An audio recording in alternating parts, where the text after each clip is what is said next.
No voy a ir a la inauguración de tu casa, mamá. Estoy muy ocupada. Eso fue lo que mi hija me mandó a las 8:53 de la noche. Una sola línea. Sin rodeos, sin disculpas. Y ella ni siquiera sospechaba que la casa que estaba dejando plantada era una villa frente al mar en la costa de Nayarit, valorada en 100 millones de pesos y que pronto saldría en televisión nacional. Me llamo Elena Morales. Tengo 66 años. Leí el mensaje 2 veces, luego una tercera, aunque las palabras eran tan claras que dolían.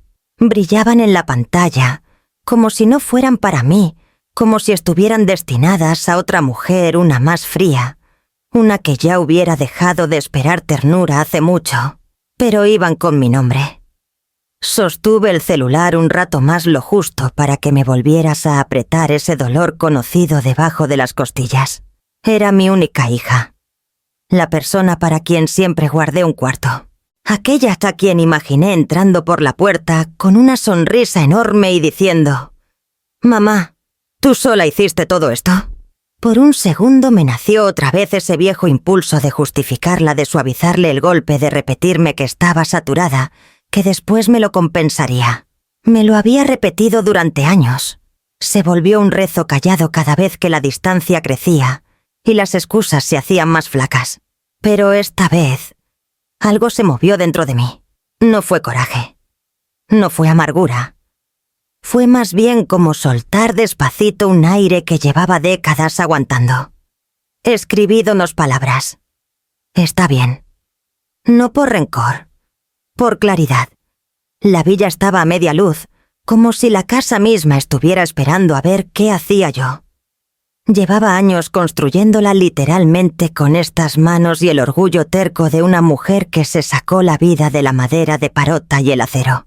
Y en ese instante, lo único que importaba era el silencio que se me acomodaba en el pecho. Un silencio distinto al de antes, no vacío. Más bien como aceptar de una buena vez. Puse el celular boca abajo sobre la barra. Sin dedos temblorosos, sin lágrimas. Solo quietud. La inauguración había sido mi intento de crear un momento para nosotras. Algo sencillo y cálido. Una forma de enseñarle en qué se habían convertido mis años de trabajo. Me la imaginaba viendo la foto enmarcada que guardo de cuando tenía 8 años. Esa donde se recarga en mi hombro después de la función escolar. Me la imaginaba entrando al cuarto de visitas que diseñé con cobijas suaves color niebla y velas que olían apenas a limón, como a ella le gustaba de chica. Todos esos momentos inventados se deshicieron en cuanto llegó su mensaje. Y cosa rara, en lugar de derrumbarme algo, se afirmó dentro de mí. Me quedé parada un minuto largo sintiendo cómo la verdad se acomodaba sola. Ya no quería pasar una noche más esperando que ella me eligiera. Afuera el viento pegaba suave contra los ventanales. Muy abajo las olas chocaban contra las rocas de la playa de Punta Mita, con un ritmo tranquilo, como si el mar me recordara que no estaba tan sola como parecía la casa. Tomé el celular una última vez, no para contestar, sino para alejarlo. Luego abrí la libreta chiquita donde llevaba el plan de la inauguración, nombres, platillos, lugares en la mesa. El nombre de mi hija estaba hasta arriba. Le puse una línea tranquila encima, cerré la libreta y dejé la mano descansando en la tapa. Mañana igual habría reunión, solo que no la que yo había soñado. Y mientras me alejaba de la barra, los recuerdos de cómo mi hija se fue alejando poco a poco, las llamadas olvidadas, la distancia constante el año que decidió irse a vivir con su papá, empezaron a subir como marea, que ya no podía seguir ignorando, arrastrándome al relato de cómo llegamos hasta aquí. A la mañana siguiente del mensaje de Camila me senté en la mesita de parota que yo misma hice a mis 40 y dejé que el recuerdo me jalara hacia atrás, no suave, no duro, constante como cuando la marea se va, porque tiene que irse. Camila tenía 12 años cuando me pidió vivir con su papá. Recuerdo perfecto cómo se paró en la puerta de la cocina, los brazos flaquitos cruzados, la mochila colgando de un hombro. No se veía se veía enojada. Se veía cansada. Papá dice que tú trabajas demasiado, susurró. Dice que yo necesito estabilidad. Puse la cinta métrica que tenía en la mano. Aquí tienes estabilidad, le dije manteniendo la voz pareja, aunque algo se me retorcía en el pecho. Me tienes a mí. Dice que nunca estás en casa. Bajó la mirada al piso. Y que él tiene más tiempo para mí. Su papá tenía tiempo porque así lo quiso. Yo tenía menos porque estaba levantando una vida para las dos. Pero esas explicaciones eran muy pesadas para una niña de 12, así que solo dije, si eso es lo que quieres, no te voy a detener. Camila no me miró cuando contestó, es lo que quiero, pero las dos sabíamos que alguien le había ayudado a decirlo. Se fue esa misma tarde con una sola maleta de lona, sin drama, sin llanto, solo una puerta que se cerró despacito. Y cuando venía los fines de semana alternados, pero las pláticas se hicieron más delgadas, más cortas, cuidadosas, como cuando alguien siente que está traicionando a otro. Yo seguía poniéndole plato en la mesa aunque casi no tocaba la comida. Una noche le pregunté bajito, ¿te gustó el pozole? Está bien, dijo encogiendo los hombros. La novia de mi papá lo hace más rico. No había crueldad en su voz. Solo la comparación inocente de una niña que no medía el filo de las palabras. Cuando cumplió 15, ya no se quedaba a dormir. Pasaba 1 o 2 horas, veía él el celular y decía, «Mi papá me está esperando, ya me voy». Y yo asentía aunque el reloj a sus espaldas tic-tac sonaba más fuerte que nunca. A los 18 vino sola a mi casa por su cumpleaños. Le hice su pastel de limón favorito, le puse las velitas y esperé que las soplara. Se quedó mirando el pastel un rato y dijo, «Podemos saltarnos esto ayer». Ya lo hicimos con papá. Era una petición sencilla. Pero me cayó como balde de agua fría y me dejó todo entumido. Los años pasaron calladitos después de eso. Se fue a vivir a Guadalajara, luego a Ciudad de México, cambiando de trabajo, de amigos, de departamentos. Y cada cambio me ponía un poquito más lejos de su vida. Cuando llamaba, las pláticas eran de trámite. «Oye, ma, no puedo el Día de Muertos». «Perdón, ma, ya le prometí Año Nuevo a unos amigos. A lo mejor el otro mes. Ando a 1000». No había pleito, no había coraje. Solo un alejamiento lento que uno no nota hasta que la orilla queda a kilómetros. A sus parejas se las presentó primero a su papá. Los ascensos se los presumió a él. Cuando compró su primer coche en minutos ya le había mandado foto. A mí nunca. Me enteré 2 semanas después en una llamada cortita, donde soltó, «Ah, cierto, compré coche nuevo». Está chido. Cada distancia empezó chiquita, una llamada perdida, un cumpleaños olvidado, una Navidad cancelada. Pero se fueron juntando, apilando hasta que el vacío entre nosotras parecía parte de la estructura, como si siempre hubiera estado ahí. Por eso, cuando anoche llegó su mensaje diciendo que estaba muy ocupada para venir a la inauguración, no me sorprendió. Solo confirmó lo que me había costado años aceptar. Camila llevaba casi toda la vida alejándose. Y yo, por primera vez, dejé de nadar detrás de ella. Al día siguiente de tachar el nombre de Camila de la lista de invitados, me fui al pueblo por material. Sayulita apenas despertaba, las tiendas abriendo, los pescadores terminando la faena tempranera. Me detuve en la maderería, donde he pasado más horas de las que puedo contar. El encargado, don Lupe, levantó la vista en cuanto me vio. «¿Todavía le sigues dando a esa casa tuya?», preguntó, mientras me pasaba la tablita. Asentí. «Los últimos detalles. Llevas meses diciendo lo mismo. Eso pasa cuando uno construye solo». Se rió, pero sus ojos se suavizaron. «En el pueblo todos saben cuánta de mí hay metida en esa villa. Saben que cargué madera antes del amanecer, mucho antes de que alguien conociera mi nombre, más allá de un plano. Empecé en la construcción a los 20 y tantos, pero No fue hasta los 30 y tantos que me hice carpintera de verdad. No porque de pronto descubriera un talento escondido, sino porque necesitaba trabajo fijo, después de que Camila se fue con su papá. No me podía dar el lujo de derrumbarme, así que aprendí a usar la sierra como si mi vida dependiera de ella. Y en parte sí, dependía. Una mañana de hace muchos años, mi jefe de entonces, el ingeniero Raúl, me dio unos planos y dijo: «Morales, explícame esto». Los vi y le describí líneas medidas travesoportes. Me miró como si me viera por primera vez. «¿Nunca has pensado en diseñar?», negué con la cabeza. «Yo construyo. Eso hago». «Tú puedes hacer más», dijo. «Ves cosas que los demás no». Fue la primera vez que alguien me dijo que valía para algo más que cargar bultos. No le creí del todo. Pero la semillita quedó ahí. El parteaguas fueron los incendios del 2017 en la Sierra de Jalisco. Barrios enteros quedaron en cenizas. Los contratistas no daban abasto, escaseaban arquitectos y la gente necesitaba casa rápido. Raúl me empujó al frente. «Ella puede agarrar el proyecto», le dijo a una pareja parada junto a lo que quedaba de su sala. «Sabe más de estructura que la mitad de los hombres que conozco». La señora me miró con los ojos todavía llenos de hollín. «¿Nos puede ayudar?». Dije que sí, porque alguien tenía que hacerlo. Ese proyecto se volvió 3. Luego 8.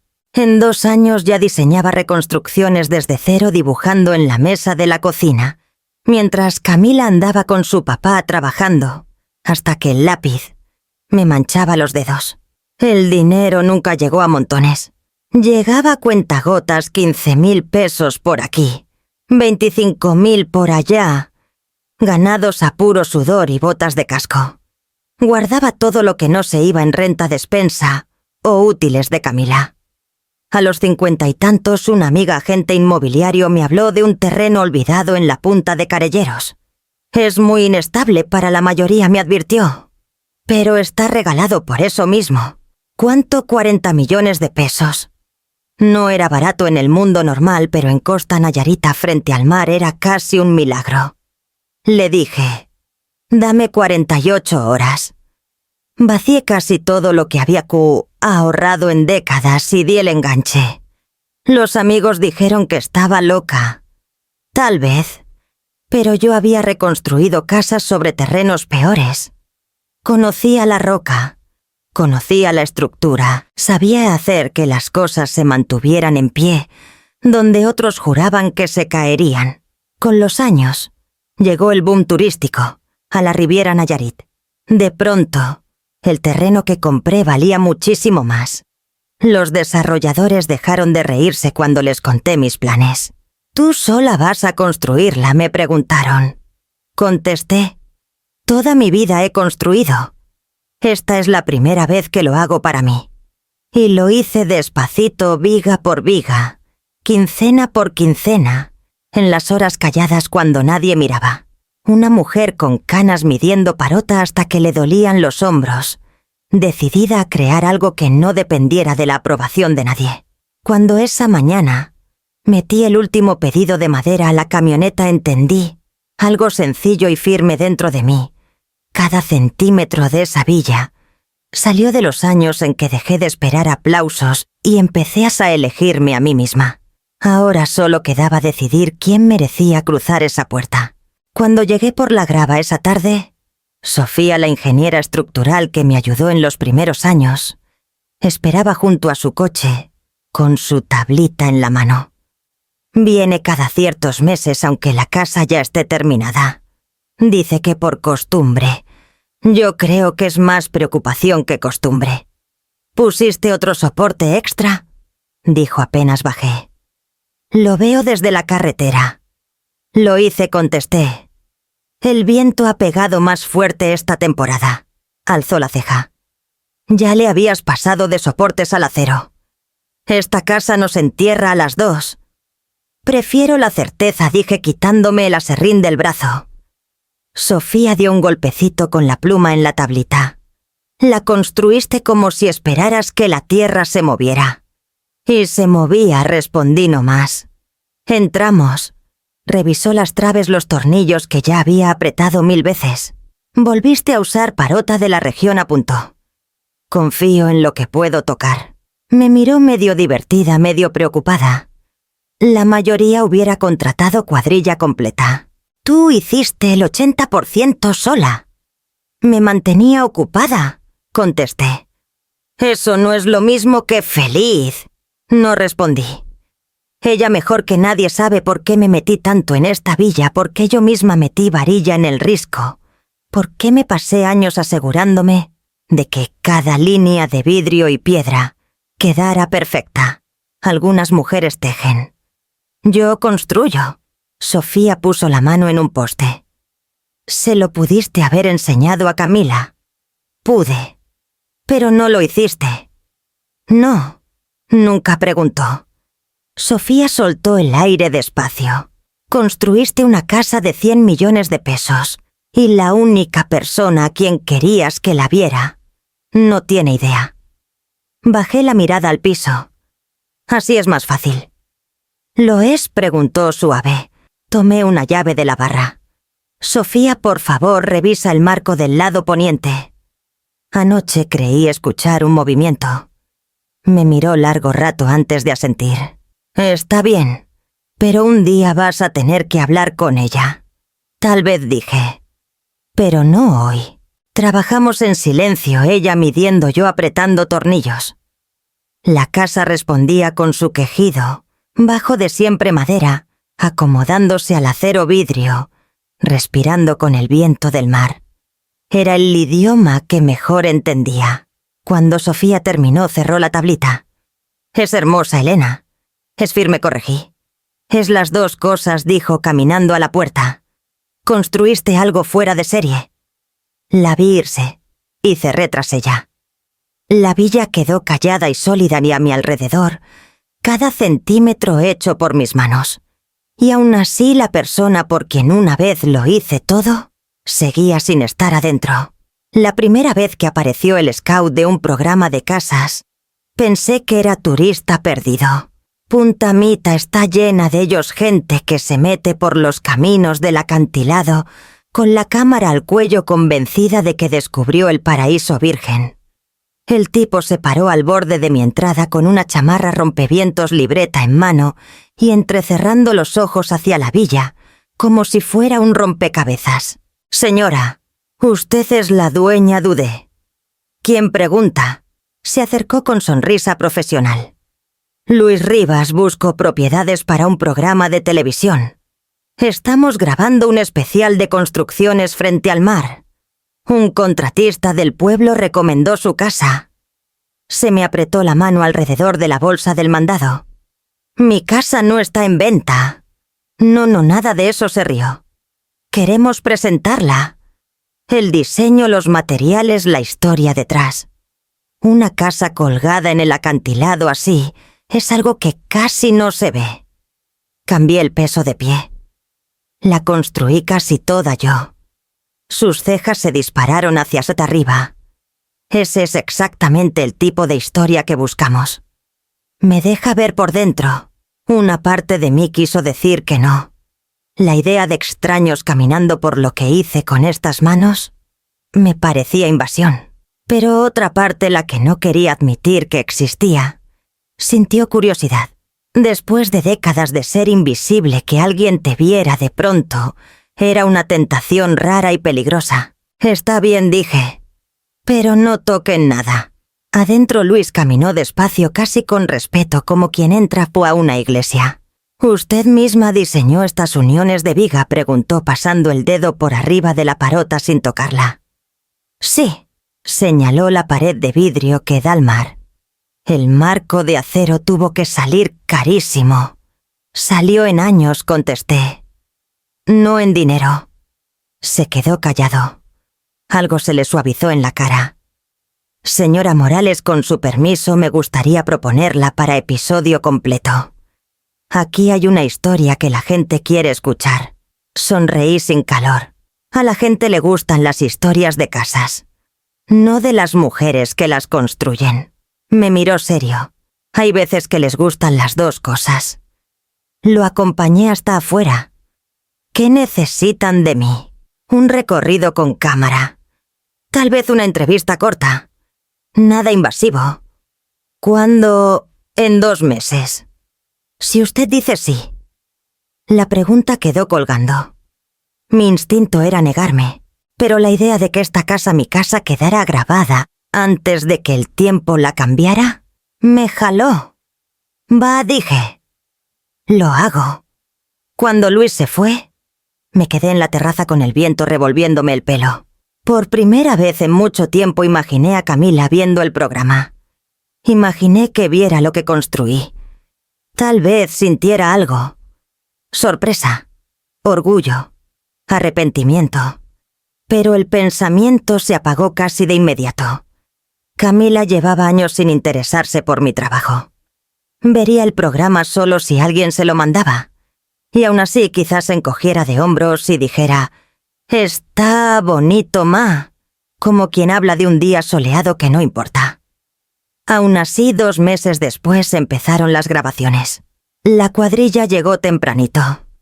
Luis supervisaba callado mientras los camarógrafos se movían por la casa como gatos. Uno murmuró: «Se nota que la hizo con sus puras manos». Luis me miró. Lista para la entrevista. Me senté en un banco frente a los ventanales. Las luces me calentaban la cara. El director dijo: «Cuéntenos por qué construyó este lugar». Aclaré la garganta. Porque necesitaba una casa que no dependiera de nadie más. Todos se quedaron mudos. Por un momento solo se oyó el mar allá abajo, subiendo y bajando como una respiración que hasta ese instante no había notado. Cuando la cuadrilla se fue, me quedé sentada en el banco mirando el cuarto vacío. Las cámaras habían atrapado cada detalle, cada viga, cada tornillo, cada decisión que tomé sola. Me pregunté si Camila algún día lo vería. Luego apagué las luces y cerré con llave dejando la casa en su brillo callado y expectante. Durante semanas evité el cuarto de visitas, diciéndome que había mucho que hacer en otra parte. Pero al día siguiente, de terminar la grabación, abrí por fin la puerta y me obligué a entrar. El cuarto estaba en silencio y todavía guardaba un leve olorcito a limón de la vela que prendí la última vez que Camila durmió ahí hace 3 años. Se quedó una sola noche. Se fue tempranito diciendo que tenía brunch en Puerto Vallarta. Yo guardé la vela igual. Me senté en la orilla de la cama y apreté la palma contra la cobija. Era suave gris niebla, el color que le encantaba cuando era adolescente. En esa época se metía bajo cobijas así y me pedía que le leyera, aunque ya estaba grandecita, para cuentos de buenas noches. Tomé la foto enmarcada de la mesita. Camila de 8 años parada en una roca en la playa de Litibú, el viento alborotándole el pelo recargada en mí, como si el mundo fuera completamente confiable. Yo tenía 38, cansada con 2 trabajos, pero llena de esperanza, de que ella y yo nos íbamos a cargar, mutuamente siempre. Dejé la foto y tomé la vela. En la etiqueta decía: «Mañana de limón». Ella decía que hacía que el cuarto oliera a verano. A mis espaldas se oyeron pasos en el pasillo. Era Sofía. Se detuvo antes de entrar. «Por fin te atreviste con este cuarto», dijo bajito. «Había que hacerlo», contesté. Miró alrededor. «Lo dejaste exactamente igual». Esa era la idea. Sofía caminó hasta Iglesias, hasta Selburó, y tocó el borde. «Pudiste haberlo redecorado». «No quise». Me miró un rato. «Elena, ¿por qué seguirlo teniendo listo casi no viene?» Alisé la cobija. «Es su cuarto». «Pero ella no lo usa». «Lo sé. Tal vez nunca lo use otra vez». No contesté. Sofía se acercó y se sentó junto a mí. «Construiste una villa entera con tus manos, pero este cuarto... Este es el único pedazo que se siente sin terminar». Bajé los hombros. Sigo pensando que un día va a llegar de sorpresa. O que va a bajar por el pasillo y va a decir: «Ma, ¿me puedo quedar esta noche?». Como antes. Sofía asintió despacio. La esperanza no es debilidad. No dije... Pero aferrarse a lo que ya no va a volver, eso sí puede serlo. Nos quedamos calladas lo suficiente para que el polvo bailara en la luz de la ventana. Al final me paré, doblé la esquina de la cobija y puse la almohada derecha. Lo voy a dejar así, dije. Por si acaso. Sofía me tocó el brazo. Mereces a alguien que te elija de verdad. Lo sé, susurré. Pero esta puerta, aunque nunca vuelva a cruzarla, va a quedarse abierta. Cuando Sofía se fue, me quedé parada en medio del cuarto con la vela tibia en la mano y dejé que el silencio me dijera la verdad que llevaba evitando.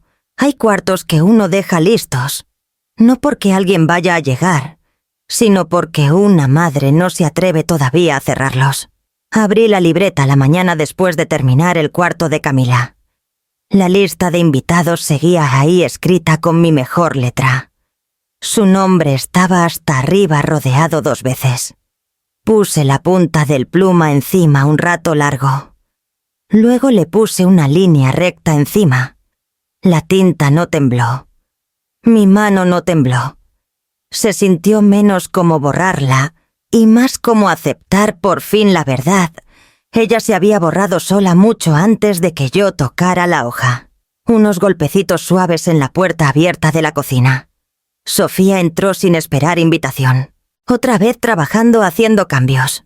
Notó la libreta. «¿Tachaste su nombre?» «Sí». Se acercó despacio. «¿Estás segura?» «Sí», repetí. Sofía miró el espacio vacío donde iba a poner la tarjeta de Camila. «Tiene que haber dolido». «Dolió», dije.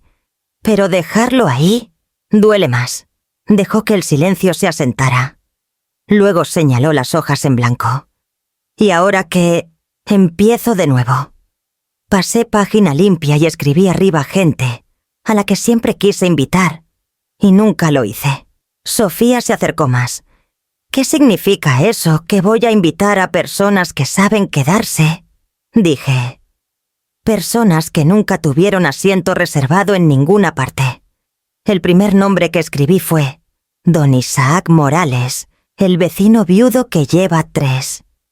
Día de Muertos comiendo comida congelada porque sus hijos nunca encuentran tiempo.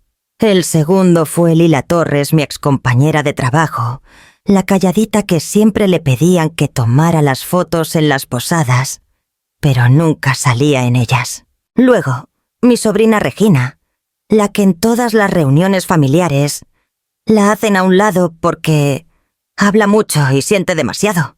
Sofía soltó el aire. Esa es una cena muy distinta. Es la que debí haber planeado desde el principio. Dudó. ¿Crees que Camila se vayase a enojar? De todos modos no iba a venir, contesté. Y esta gente... Esta sí va a aparecer. Siempre aparece. Sofía puso la mano un segundo en mi hombro. Esto es valiente. Es tardío. Seguí escribiendo hasta llenar la página, cada nombre firme y seguro. Ninguno por obligación. Ninguno porque la sangre lo exigiera. Solo gente cuyo vacío en la vida había sido injusto. Cuando terminé, cerré la libreta con cuidado. Sofía me miró. «Entonces ya...». «Sí», dije. «La cena sigue en pie». Sonrió chiquito. «Entonces Batty va a estar buena». Cuando se fue me quedé sola en la cocina con la libreta tibia en las manos. Por primera vez en años la lista se sentía correcta. No por quién faltaba, sino por quién por fin iba a ser visto. La lista estaba frente a mí como un reto callado. 12 nombres. 12 personas que habían pasado por la vida como yo, presentes útiles, pero nunca en el centro. Respiré hondo, tomé el celular y marqué el primer número. Don Isaac Morales contestó, al segundo tono. «Bueno, don Isaac», habla Elena, la vecina. Ay, hija, se le notó la sorpresa. «Todo bien, este sábado hago cena de inauguración. Me encantaría que viniera». Silencio. Luego una risa suave e incrédula. Hace años que nadie me invita a cenar. Pues yo lo invito ahora. Se le quebró un poco la voz. ¿Segura? No quiero estorbar. No estorba. Otra pausa larga. Me encantaría, dijo bajito. Gracias, Elena. Cuando colgamos tuve que sentarme. Esperaba rechazos educados. Esta gente casi nunca cree que le guarden asiento. Marqué el siguiente. Cuando Lila Torres contestó, su voz era la misma suavidad de siempre. Habla Lila. Lila, soy Elena. Ay. Hola. ¿Pasó algo? Nada malo. El sábado hago cena. Me daría mucho gusto que vinieras. Se le escapó un suspiro de sorpresa. Tú. Estoy muy honrada. Desde que me jubilé nadie me invita a nada personal. Solo fui a la despedida porque era obligatorio de la empresa. Se rió nerviosa. No quiero arruinar el ambiente, no soy muy divertida. No busco diversión, dije. Busco compañía. Se le quebró la voz apenas. Entonces, con gusto voy. Después llamé a mi sobrina Regina. Contestó con ese tono desconfiado de quien solo recibe llamadas por compromiso. Tía Elena, todo bien, tengo inauguración de casa. Me encantaría que vinieras. Se rió bajito. Tú sabes que hablo hasta por los codos. Por eso mismo te quiero ahí, dije firme. Silencio de asombro. De verdad, de verdad. Tú me importas. Se le quebró la respiración. Ahí estaré. Gracias por invitarme. Nombre tras nombre, voz tras voz, algo cambió. Algunos preguntaron si no me había equivocado de número. Algunos se disculparon por años en que la vida los alejó. Algunos ofrecieron traer algo porque creían que tenían que ganarse el lugar. Cada llamada era como remendar un desgarrón chiquito del mundo. Cuando llegué al último, un excompañero llamado Rafael, que siempre bromeaba para disimular que lo dejaban fuera de las carnitas, dudé antes de marcar. Contestó con su tono alegre de siempre. Rafael al habla. Habla Elena. Órale. ¿En qué te ayudo? Te invito a una cena el sábado. Inauguración de verdad. Silencio total. Rafael. Su voz bajó más suave que nunca. ¿De verdad me quieres ahí? No quiero ser el que sobra. No vas a sobrar. Esta vez no. Respiró fuerte. Entonces... Sí, me siento muy honrado. Uno tras otro aceptaron.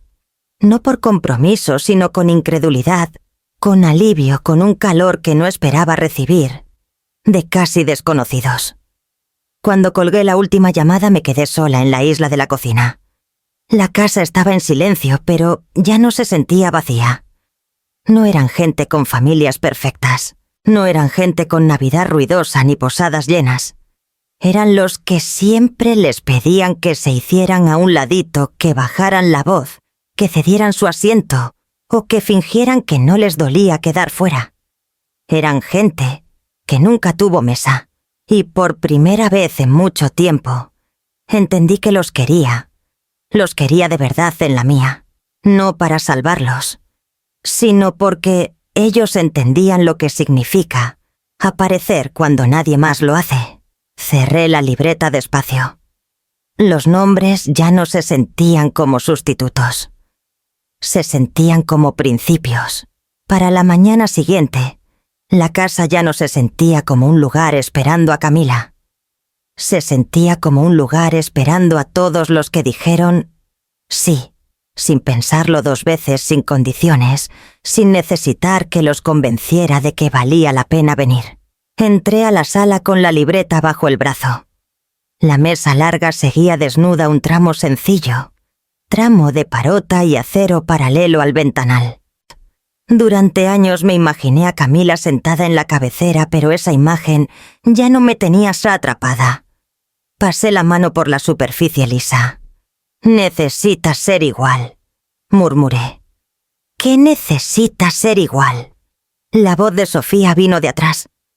Se había vuelto a meter sola como siempre. La mesa, dije. Sin cabecera. Sin jerarquías. Sofía cruzó los brazos. La estás armando como plano. Y es un plano, contesté, de algo que debí haber construido antes. Me vio sacar 15 sillas idénticas del almacén. Ninguna más suave, ninguna más fina, ninguna marcada como especial. Todas iguales, todas. Las fui acomodando con distancia exacta. Todos con luz. Todos con espacio. Todos viendo el mar. Sofía alzó la ceja. Ni un lugar para ti en la cabecera. No voy a dirigir esta cena, dije. Voy a ser parte de ella.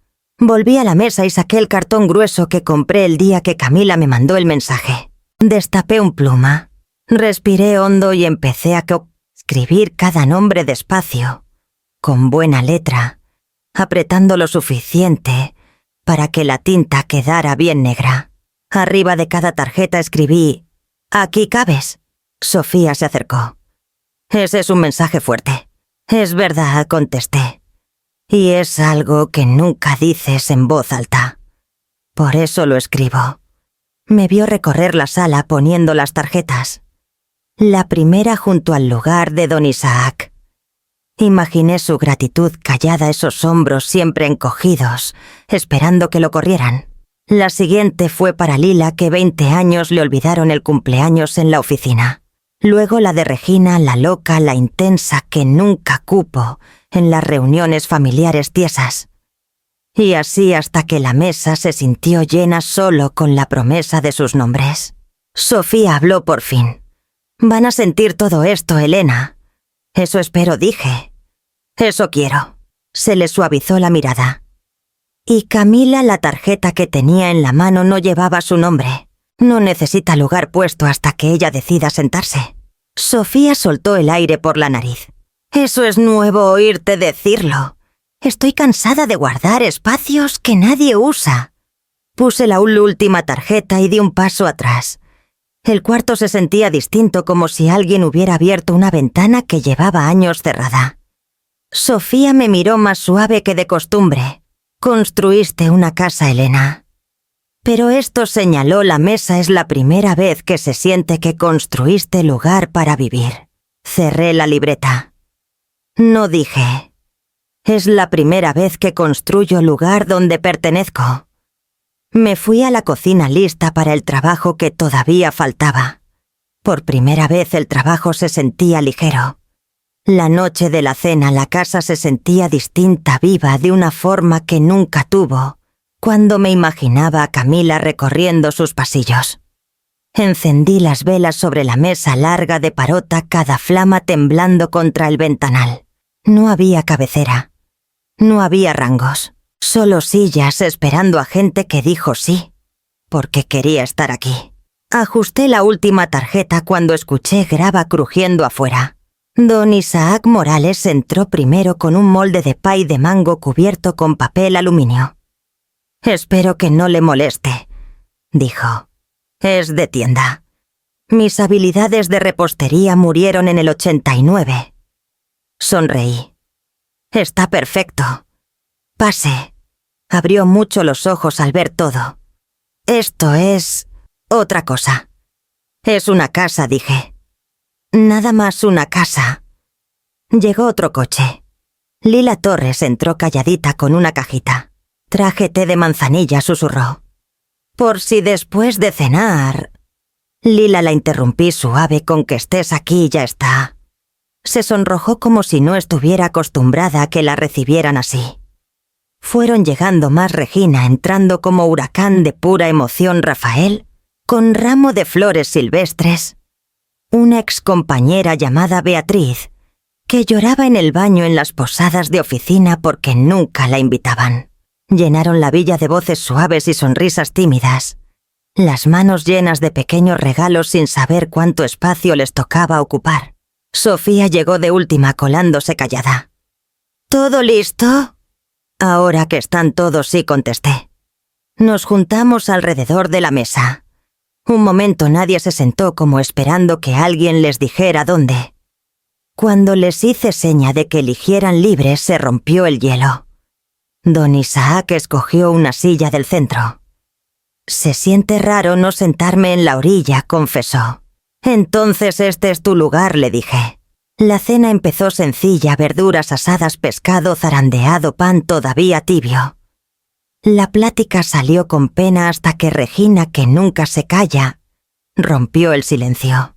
«No me la creo que me invitaste», dijo a la mesa. «Mis propios papás nunca me invitan porque dicen que hablo mucho. Pero este lugar se siente como casa». Rafael asintió. «Igual. En las posadas de la oficina siempre me tocaba tomar las fotos. Nunca salía en ellas». Se hizo un silencio que dolía y aliviaba hasta la vez. Lila habló por fin. Yo podía pasar semanas enteras en la oficina sin que nadie dijera mi nombre. Pensé que fuera del trabajo no importaba. Escuchaba con el pecho apretado, pero no de dolor, sino de algo más suave. Reconocimiento. Hermandad. Don Isaac se limpió disimulado los ojos. Mi esposa se fue hace 8 años. Desde entonces las fechas son calladitas. Mis hijos siempre dicen que van a venir. Nunca vienen. Esta noche es la primera vez en años que ceno acompañado. Sofía se inclinó. «Te mereces más noches así, don Isaac. Todos nos lo merecemos». Mientras hablaban, mientras las voces subían y la risa aflojaba el aire, sentí que algo se acomodaba dentro de mí, que no sabía qué esperaba.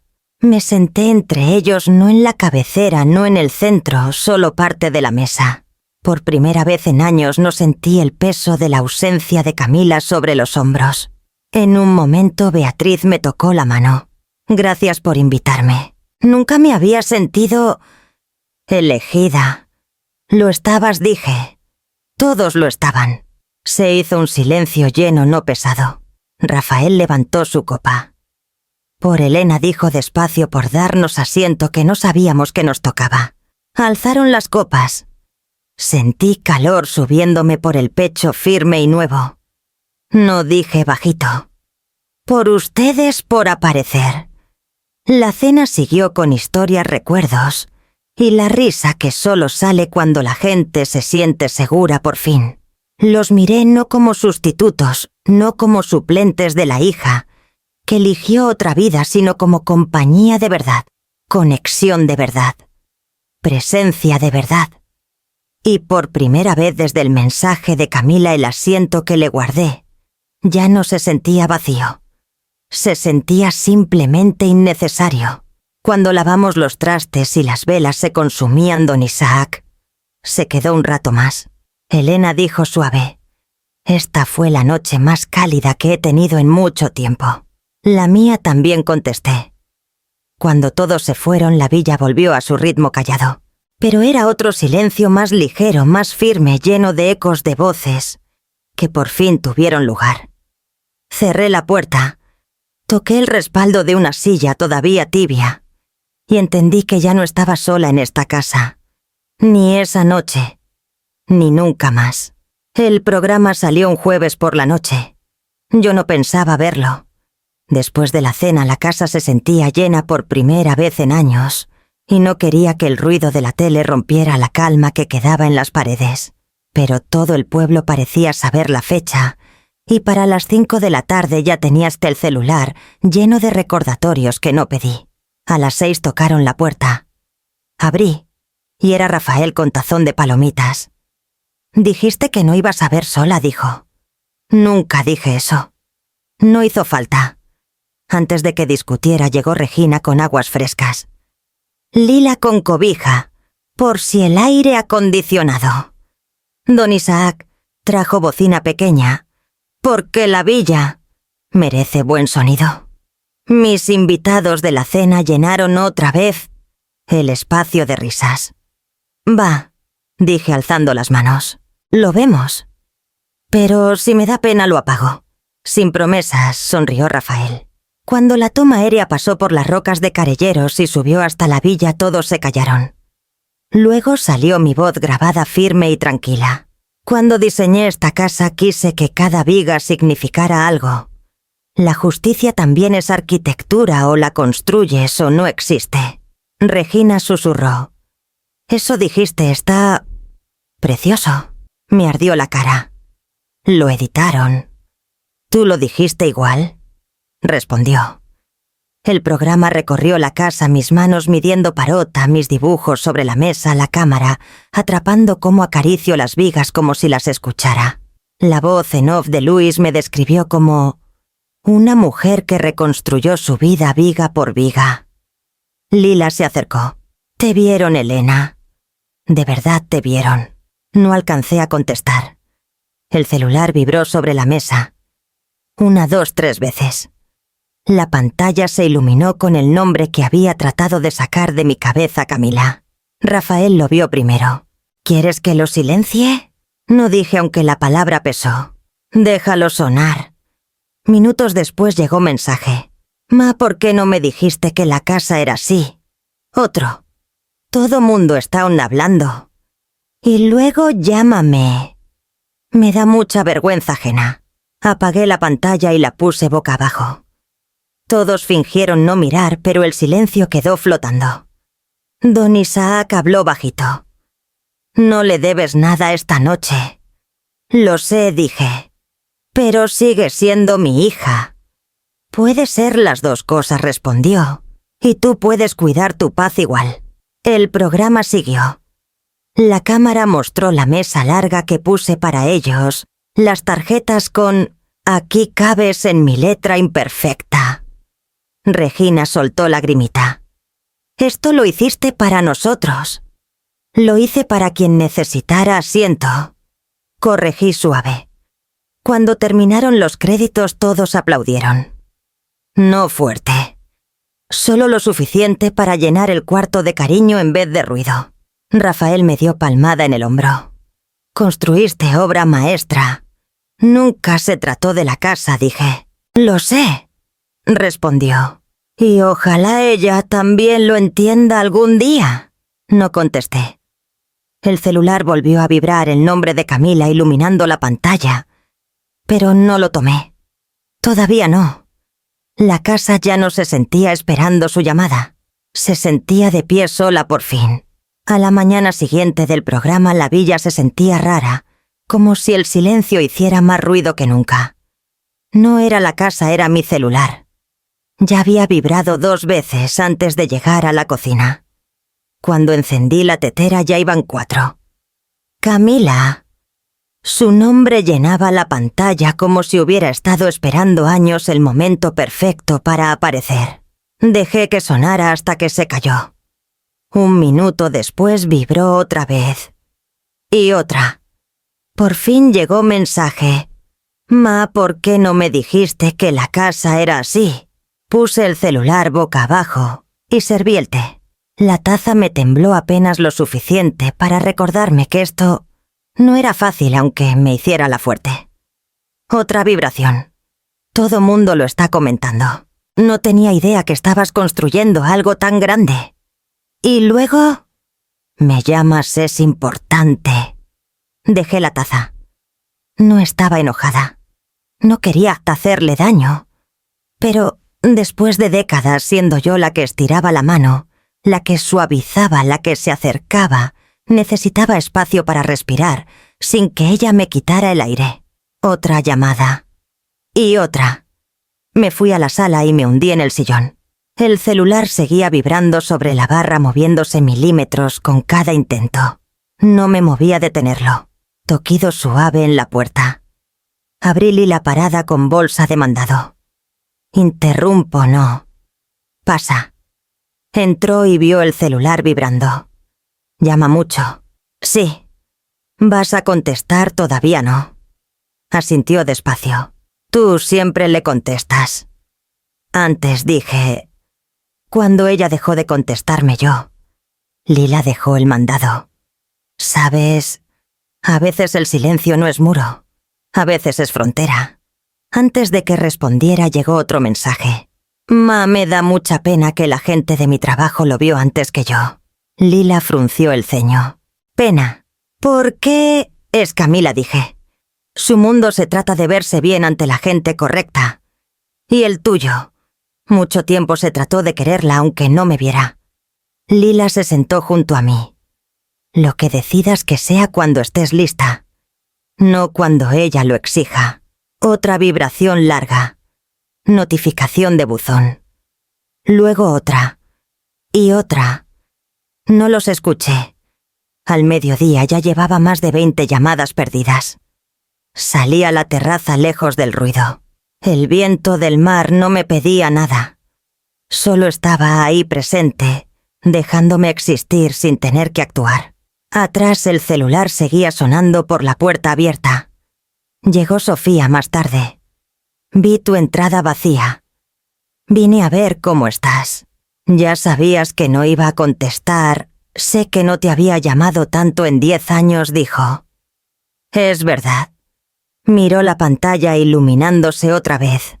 Esa urgencia casi siempre viene de culpa. No contesté. Después de un rato, Sofía se acercó. ¿Qué quieres tú, Elena? Respiré hondo. Paz. ¿Y qué se atraviesa? Miré el celular. No era coraje. No era rencor. Solo cansancio. Pasé años tratando de que me invitaran a su vida, dije bajito. Años tratando de ganarme lo que debía ser natural. Y ahora de pronto quiere respuestas porque el mundo me vio a mí. No es tu carga, dijo Sofía. El teléfono sonó otra vez. Caminé hacia él, no para contestar, sino para ponerlo en silencio. La pantalla mostró el nombre de Camila una última vez, antes de apagarse. Sofía me miró cuidadosa. Y ahora la voy a llamar, dije. Pero no hoy. Y no así. Lo dejé sobre la mesa y me di la vuelta. Por primera vez desde que Camila tenía 12 años, el silencio entre nosotras no se sintió abandono. Se sintió cuidado. El mío. Al día siguiente el celular sonó otra vez tempranito, insistente, vibrando por la mesa de noche, como si tuviera prisa. Lo miré varios segundos antes de deslizar el dedo. Contesté. La voz de Camila llegó filosa y agitada. Ma, por fin. ¿Por qué no me contestaste? Necesitaba tiempo. Dije. ¿Tiempo para qué? Para ignorarme. Para pensar, contesté. Pausa llena de incredulidad. Pensar, mala gente de mi trabajo no deja de hablar del programa. Mis amigos me mandaron clips. ¿Tienes idea de lo descolocada que me sentí? Acerqué el celular. Camila, esta casa la construí para mí, no para público. Pero dejaste que todo el mundo la viera antes que a mí. La voz se le subió. ¿Sabes lo humillante que es? Parece que me corriste. Me apretó la garganta, pero la voz se quedó pareja. No te corrí. Se siente que sí. Tú me dijiste que no venías, le recordé. 2 veces. No es ese el punto, disparó.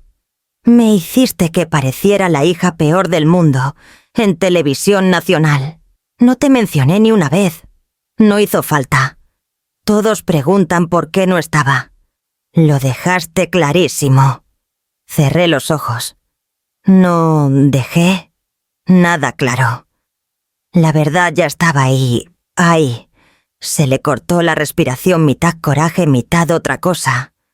Manos pusiste en vergüenza a la familia. Dejé que las palabras se asentaran antes de hablar. Camila, dije bajito, hace años que no me consideras parte de la familia.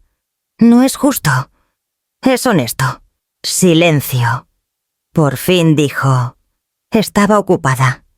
Tengo responsabilidades. Tú sabes. Lo sé, dije.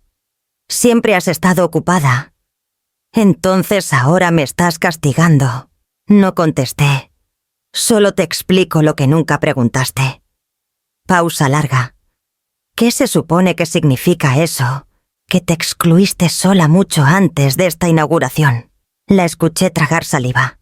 No es cierto. Sí lo es, dije. Te fuiste alejando. Dejaste de venir. Dejaste de llamar. Dejaste de preguntar por mi vida. Y cada vez que yo intenté acercarme me daba respuesta amable y te alejabas más. Se quedó demasiado callada. Por fin susurró. No querías hacerte daño. Lo sé, dije. No hay que quererlo para que duela. La voz se le quebró. ¿Por qué no me dijiste que estabas construyendo algo tan grande? Porque nunca preguntaste. No es justo, susurró otra vez. No hablo de justicia, dije. Hablo de realidad, soltó aire tembloroso. Pensé que tú querrías que estuviera ahí. Quise admitir. Años. Te guardé cuarto. Te guardé asiento. Te guardé lugar en toda mi vida. Y ahora ya no guardo espacio que no uses. Silencio pesado, pero no cruel. Cuando habló su voz sonaba más chiquita como cuando era adolescente. No me di cuánto nos habíamos alejado. Lo sé, dije. Eras joven al principio. Luego ocupada. Pero yo ya no soy joven. Y estoy cansada de esperar. Se le quebró la respiración. No sé qué decir. Entonces no digas nada, dije suave. Escucha. Y le conté. No fuerte, no enojada, solo verdad. Le conté cómo se sintió cuando eligió vivir con su papá. Cómo dejó de quedarse a dormir. Cómo cancelaba fiestas. Cómo presentó primero a sus parejas a él. Cómo nunca preguntó qué construía, si necesitaba ayuda, si tenía sueños propios. La escuché romperse la respiración. No sabía. Nunca supe que te sentías tan sola. No quisiste saber, contesté. Y yo tuve miedo de decirlo. Silencio. Camila susurró. Lo siento. No era suficiente. Pero era un principio. No le dije que la perdonaba. No le dije que ya todo estaba arreglado. Solo dije, gracias por decirlo. Nos quedamos en la línea respirando a años de distancia. Ninguna necesitó llenar el silencio. Por primera vez el silencio no se sintió final. Se sintió como tierra moviéndose apenas lo suficiente para construir algo nuevo, si las dos elegíamos hacerlo. El silencio después de su «lo siento» se estiró no tenso, solo lleno de cosas que esperaron demasiado tiempo. Me recargué en la barra de la cocina con el celular pegado a la oreja, escuchando su respiración entrecortada. Ma dijo despacio, necesito entender algo. ¿Por qué dejaste de insistir? Digo, ¿por qué dejaste de pedirme que viniera? Nunca dejé de insistir. Contesté. Dejé de rogar.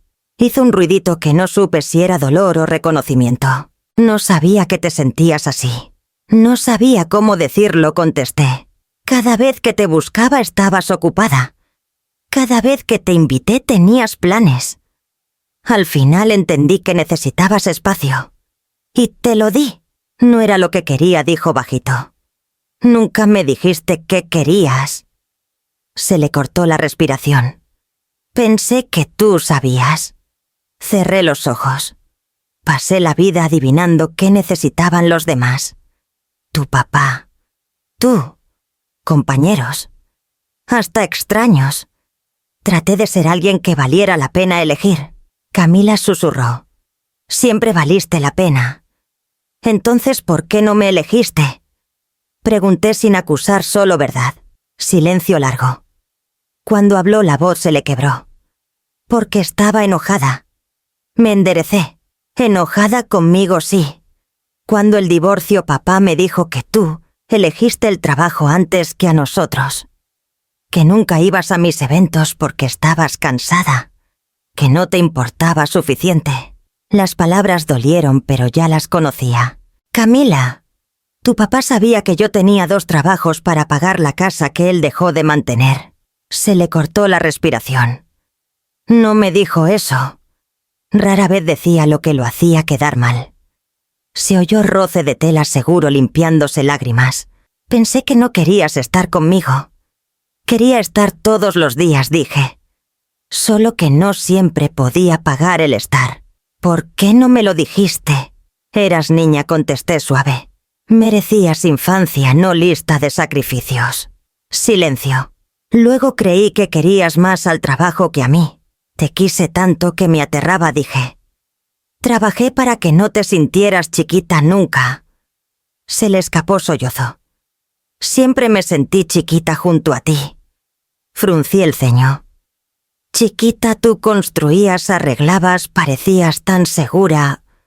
Yo no. Dejé que calara. Camila, nunca estuve segura. Sobrevivía. Intentaba. Ahora lo sé. Respiré hondo. Ya no busco que nadie me apruebe. Ni tuyo. Ni de nadie. Construí esta casa porque necesitaba saber quién eras sin pedir permiso. Dudó. Y eso nos deja donde miré la mesa larga todavía puesta de la cena. Nos deja con honestidad, dije. Y es más de lo que tuvimos en mucho tiempo. La voz se le suavizó. ¿Podemos volver a empezar? La mano descansó en la silla tibia del sol de ayer. Podemos intentar, dije. Intentar ya es suficiente por hoy. Soltó aire aliviado e incierto. Y por primera vez en décadas nuestras palabras se sintieron principio y no final. Camila llegó una tarde gris de esas de Nayarit, en que las nubes parecen tocar el techo. La vi bajar del coche despacio, como quien pisa terreno desconocido. Se quedó parada junto a la puerta mirando la casa, que solo había visto en pantalla. Abrí antes de que tocara. «Hola». «Hola», contesté. Dudó. De verdad se ve distinta en persona. Siempre pasa. Ninguna se movió un rato. Luego me hice a un lado y la dejé pasar. En vez de llevarla a la mesa larga de parota y acero en la que cabían 12 sin un asiento vacío, la guié a la mesita junto a la chimenea. La vieja. La que hice a los 20 con mis manos en el taller de mis papás. Camila se detuvo. «Esta es nueva». «Es viejísima», dije. «Más vieja que tú». Tocó el borde gastado. «¿Tú la hiciste...?» «Sí». «¿Y la guardaste todos estos años?» «Guardé lo que construí», dije. «Eso se quedó cuando la gente no». Bajó la mirada. «Me lo merezco». «Mereces verdad», contesté. «Hoy los dos tenemos eso». Nos sentamos. Puse 2 tazones de caldo sencillo. Nada para impresionar.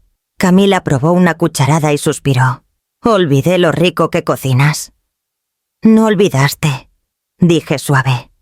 «Dejaste de venir lo suficiente para recordarlo». No se inmutó. «Lo sé», susurró. «Trato de entender qué pasó. ¿Cómo nos alejamos tanto?» «Tú creciste», dije. «Y luego creciste lejos». Tocó la veta de la madera.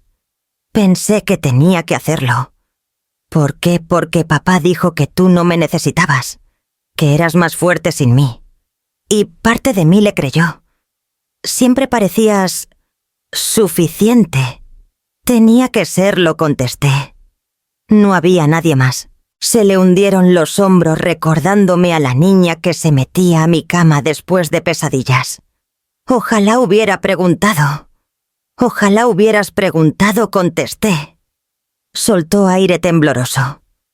«Tenía miedo de que dijeras que te decepcioné». «No me decepcionaste», dije. «Me dolió, sí, pero decepción no. Tú crecías. Yo no alcanzaba». Los ojos le brillaron. «Puedo intentar ahora», asentí. «Intentar ya es suficiente por hoy». Alargó la mano sobre la mesa. Dudó un segundo. Puse la mía encima. Los dedos se encontraron como antes, cuando conectar era fácil. «Quiero entenderte», dijo. «Entonces escucha», contesté. «No lo que recuerdas. Lo que te estoy diciendo ahora», asintió. «Y quiero que tú también me entiendas». «Escucho», dije. Hablamos bajito a trozos a veces en frases rotas. No de culpas ni de lo que debió ser, sino de lo que fue. Soledad, miedo, malentendidos que envejecieron hasta volverse silencio. cuando los tazones quedaron vacíos y el fuego bajo Camila se paró. «Ma, ¿puedo volver? Tal vez la otra semana...» La miré fijo.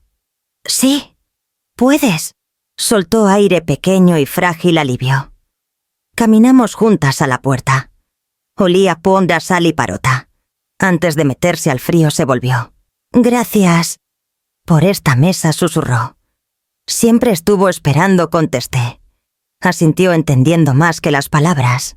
Cuando se fue la casa, no se sintió vacía. Se sintió abierta. El sol se iba detrás de los acantilados cuando salí a la terraza. El aire fresco me levantó la piel. La villa se acomodó con su crujido conocido madera ajustándose al fresco vidrio, guardando la última luz. Años ese ruido fue vacío. Esa noche fue respiración. Llevé taza de té a la barandilla. El mar abajo se movía lento, constante, cada ola rompiendo con el ritmo que me sostuvo en los días duros. La cena, las llamadas, la verdad entre Camila y yo, todo parecía otra marea yendo y viniendo. Sofía llegó sin hacer ruido. «Otra vez te escondes», dijo. «Estoy sentada», corregí. Se puso junto a mí. «¿Cómo fue con Camila?» «Fue», dije. «No perfecto. No roto. En medio. Suena que a avance. Lo es», admití. «Para las dos». Tomó la taza que le di. «¿Y tú? ¿Cómo te sientes?» Respiré hondo. «Equilibrada», dije. «Por primera vez en mucho tiempo». Me miró. «¿Por qué volvió?» No dije. «Porque dejé de esperar que volviera». Asintió. «Esa es otra clase de paz». Lo es», dije. Y me la gané. Permanecimos calladas. La villa brillaba tibia detrás, completa de una forma que nunca tuvo cuando la imaginaba llena de gente que no quería estar. Pensé que pertenecer era que otros me eligieran. Dije bajito. Pero empieza por elegirme yo. Y ahora la casa se siente mía, dije. No esperanza, no promesa, no súplica. Mía. Puso mano en mi hombro. Construiste algo bueno, Elena. Algo sólido. Miré las vigas de parota, las uniones cuidadas, la mesa larga guardando risas. Construí vida, dije. Y estoy aprendiendo a vivirla. El cielo se oscureció del todo. El viento trajo olor a sal limpia, simple, honesta. Terminé el té y dejé la taza. Las olas siguieron su ritmo abajo. Y por primera vez no esperé a nadie. La villa estaba completa. Porque yo lo estaba. El sol ya se había hundido detrás de los cerros de la Sierra de Vallejo cuando salí a la terraza con una taza de té de canela que todavía humeaba. El cielo se había puesto de ese morado intenso que solo se ve en la costa de Nayarit cuando el día decide despedirse con ganas. El viento traía olor a mar y a pinos quemados de algún fogón lejano en Sayulita. La villa crujió suave como siempre hace cuando la temperatura baja, la madera de parotas se contrae. El acero suspira y todo el lugar parece decirme: ya estoy en casa, tú también.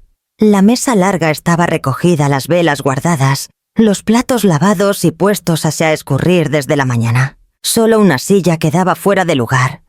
La de respaldo alto que yo misma tallé hace 25 años, cuando Camila tenía 6, y le encantaba sentarse de lado, con las piernas encima del asiento y la cara contra el viento, gritando que quería ser sirena cuando creciera.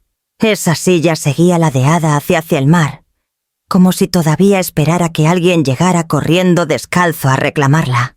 Me acerqué despacio y puse la mano en el respaldo. La madera estaba tibia, casi caliente porque había recibido el último rayo de sol del día. No apreté. No me aferré. Solo dejé la palma ahí sintiendo la veta bajo los dedos. Años atrás esa tibieza era pura súplica. Ven, por favor, ven.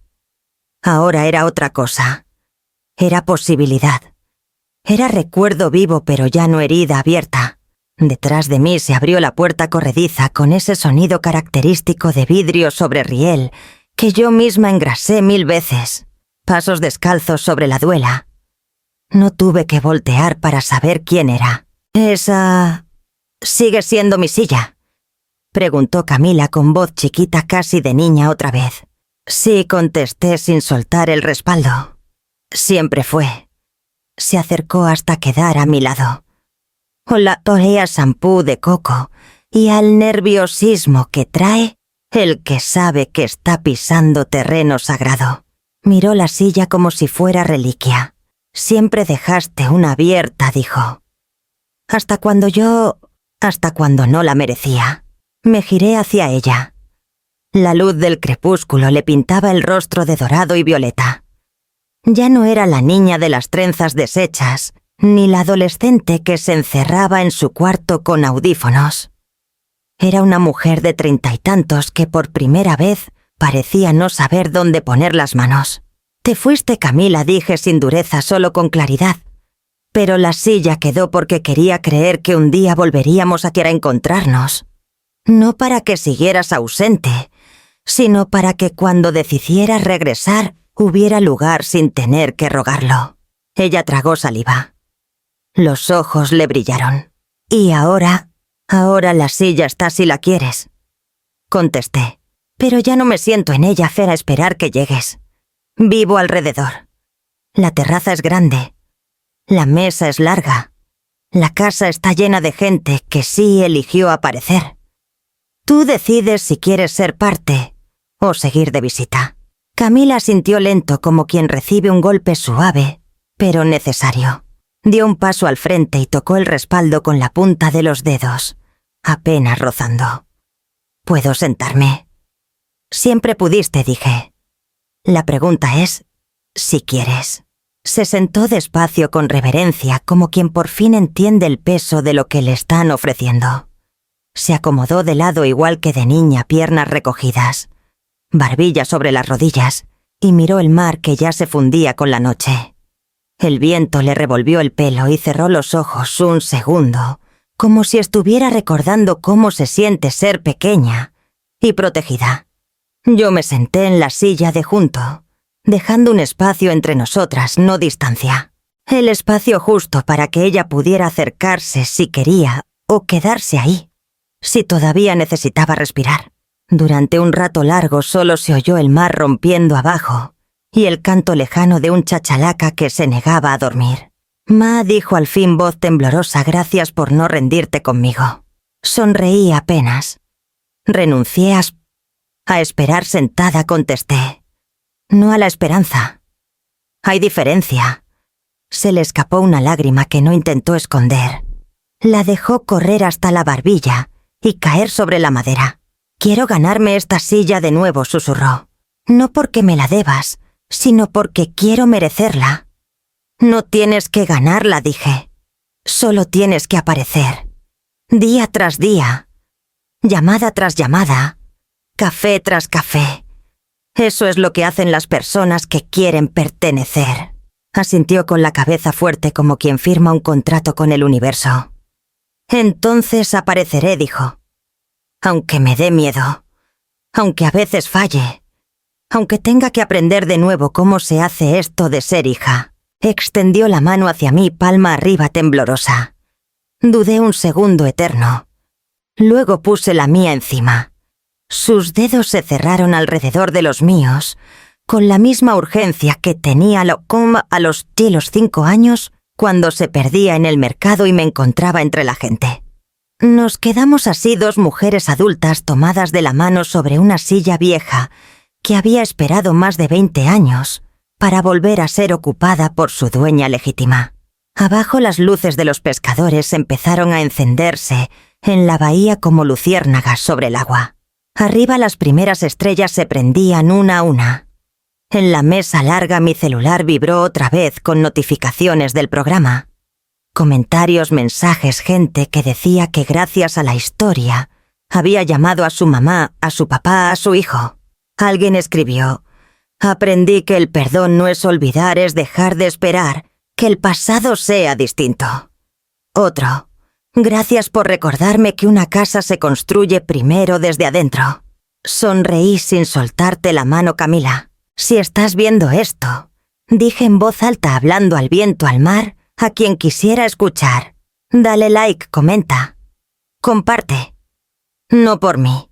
Por la persona que tienes al lado y que tal vez lleva años esperando que le reserves una silla sin tener que pedirla. Camila apretó más fuerte. A veces la venganza más bonita, murmuró ella repitiendo lo que yo había dicho semanas atrás, es construir un lugar donde por fin perteneces y dejar la puerta abierta para quien decida entrar cuando esté listo. Le sonreí de lado. No es venganza, mija, corregí suave. Es libertad. Y nos quedamos ahí en silencio hasta que la noche nos envolvió por completo y la silla ya no fue un recuerdo ni una súplica, sino simplemente un lugar donde dos mujeres empezaban por fin a volver a casa.